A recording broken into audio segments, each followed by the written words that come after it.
कामकाज में बाधा पहुंचाना, ईडी और सीबीआई की सक्रियता बढ़ी तो निश्चित रूप से कामकाज प्रभावित होता है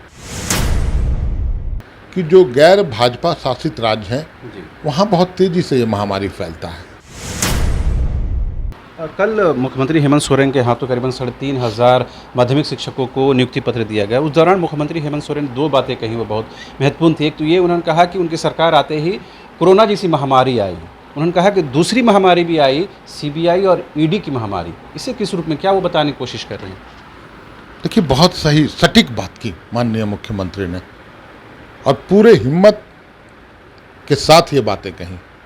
कोरोना की महामारी हम लोगों ने देखा और उसके बाद ये महामारी कामकाज में बाधा पहुंचाना, ईडी और सीबीआई की सक्रियता बढ़ी तो निश्चित रूप से कामकाज प्रभावित होता है। और सबसे बड़ी बात है इस महामारी में कि जो गैर भाजपा शासित राज्य हैं वहाँ बहुत तेज़ी से ये महामारी फैलता है। लेकिन अब जनता ने इसका इलाज ढूंढा है। एक डोज लग रहा है, कर्नाटका में डोज लगा, हिमाचल प्रदेश में डोज लगा, दिल्ली नगर निगम में लगा। तो इस तरह के डोज से अब ये महामारी का फैलाव थोड़ा कम होगा।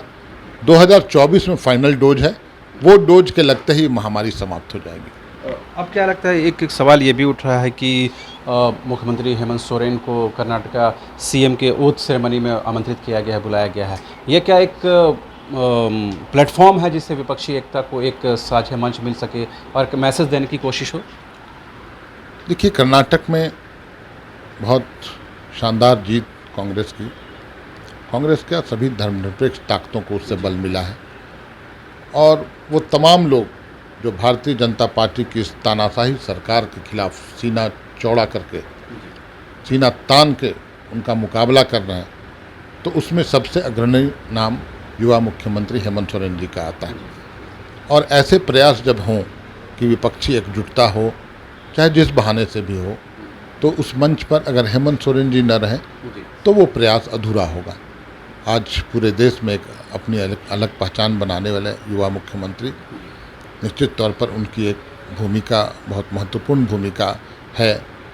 एक गठबंधन के तौर पर एक अंडरस्टैंडिंग बना के सभी विपक्षी लोग एकजुट होकर आने वाले 2024 में हम लोग मुकाबला करें और जनता भी यही चाहती है।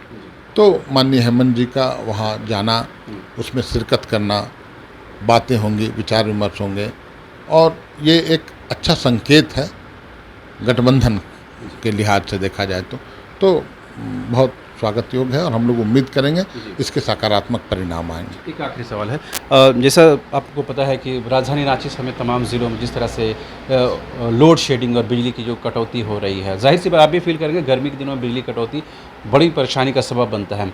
क्या बिजली की किल्लत है, पैसे की किल्लत है, या इसमें भी कुछ राजनीति है? देखिए, अभी तो 3 साल हुए हैं, 3.25 साल इस सरकार के। 17 सालों तक जिस दल ने शासन किया उसने बिजली के क्षेत्र में आधारभूत संरचनाओं में कोई उल्लेखनीय कार्य नहीं किए। कार्य हुआ भी तो बिजली प्लांट झारखंड में लगेगा, कोयला यहाँ का लेंगे, पानी यहाँ का लेंगे और बिजली किसको मिलेगा? तो बांग्लादेश को। ये निर्णय यहाँ की सरकार और केंद्र की सरकार ने लिया था। आप अंदाज़ा लगा लीजिए कितनी संजीदा थी पूर्ववर्ती सरकार यहाँ की बिजली की व्यवस्था को दुरुस्त करने में। आज हमारा बकाया 1,35,000 करोड़ रुपए केंद्र के पास है। वो पैसे मुझे नहीं मिल रहे, लेकिन डीवीसी से हमें नकद बिजली की खरीद करनी पड़ रही है। उसके बावजूद केंद्र का असहयोगात्मक रवैये के बावजूद, पिछली सरकार में तो डबल इंजन की सरकार थी और तब भी स्थिति नहीं सुधार पाई है। लोग पीटीपीएस को कौड़ी के मोल बेच दिया एनटीपीसी के हाथों। आज भी बिजली हम लोगों को नहीं मिल पा रही है। बिजली का जो डिस्ट्रीब्यूशन है, जो सेंट्रल पुल से बिजली मिलती है, वो पूरी तरह से केंद्र पर आधारित है। राज्य पैसे देती है, उसके बाद भी हम लोगों को बिजली नहीं मिलता है। तो ये जो सौतेला रवैया इस राज्य के प्रति केंद्र की है, उसी का नतीजा है। लेकिन फिर भी जो बेहतर से बेहतर विकल्प हो सकता है, बेहतर से बेहतर व्यवस्था हो सकती है, वो माननीय मुख्यमंत्री के निर्देश पर इस राज्य सरकार कर रही है। आने वाले दिनों में बहुत जल्द स्थिति में और सुधार होगा। तो आपने सुना, मनोज पांडे जी ने साफ तौर पर कहा कि बिजली की जो किल्लत वर्तमान में है वो बहुत जल्द दूर हो जाएगी। पूर्ववर्ती रघुवर दास की सरकार में बिजली के क्षेत्र में कुछ ऐसा काम नहीं किया जिसकी वजह से ये दिन देखना पड़ रहा है। फिलहाल आप देखते रहिए न्यूज़ 22 को।